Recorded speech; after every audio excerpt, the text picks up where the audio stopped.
So you've heard of this 4K thing, and that's like, it's a number and it's a letter and it's Ultra HD, but what does it mean? What do you need? How do you use it? When's it coming?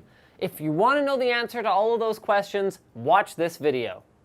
Starting now. Now let's start with a bit of a history lesson. The original HD 720p was 1280 by 720, so it was quite a small image. When you blew it up, it started to look a little bit pixelated.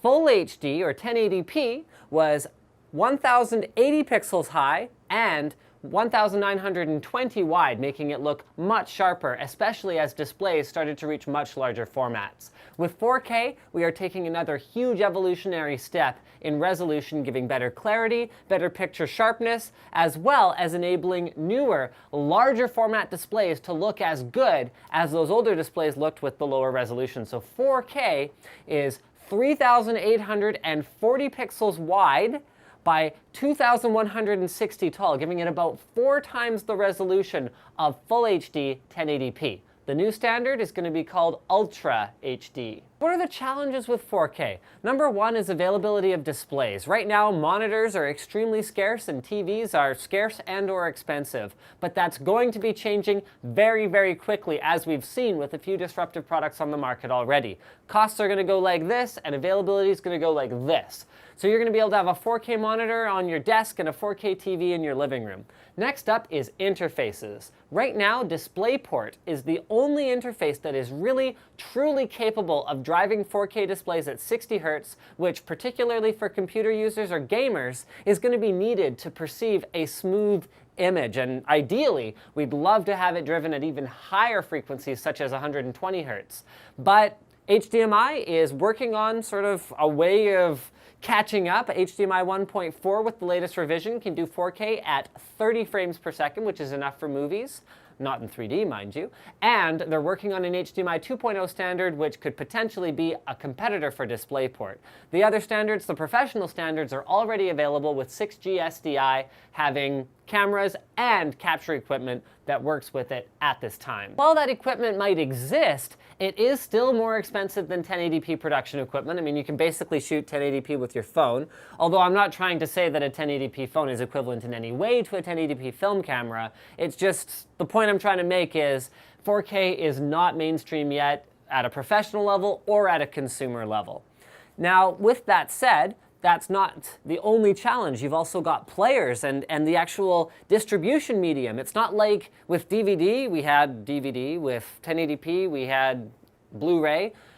We don't have a physical content format yet that is 4K ready and is ready to be mass produced. So in all likelihood, we're going to see another content war, or we might see it go full digital, depending on how things shake down.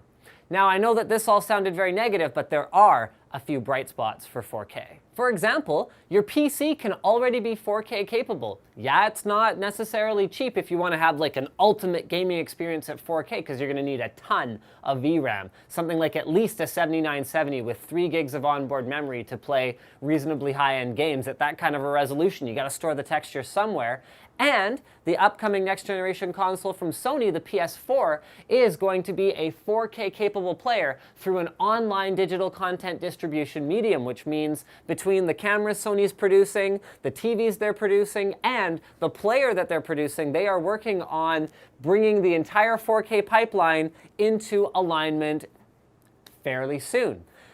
Yet another option you're going to have, services like Netflix, Hulu, YouTube. YouTube already supports 4K resolution. Mind you, with that said, it is extremely compressed, and I haven't personally observed any noticeable difference in image quality between 4K YouTube and 1080p YouTube, but there's only room for that to improve in the future as opposed to get worse. So what are the competitors for 4K? Really, I think we're going to be looking at another situation where it's kind of like DVD to Blu-ray, where it may, for many users, not offer enough of a perceived upgrade that they're going to invest a ton of money in it immediately. However, it is going to be the new standard.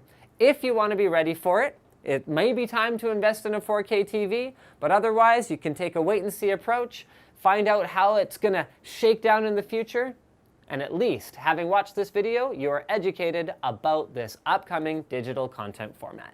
Thanks for checking out this episode of NCIX Tech Tips. Don't forget to subscribe for more videos like this from your favorite detailer, ncix.com.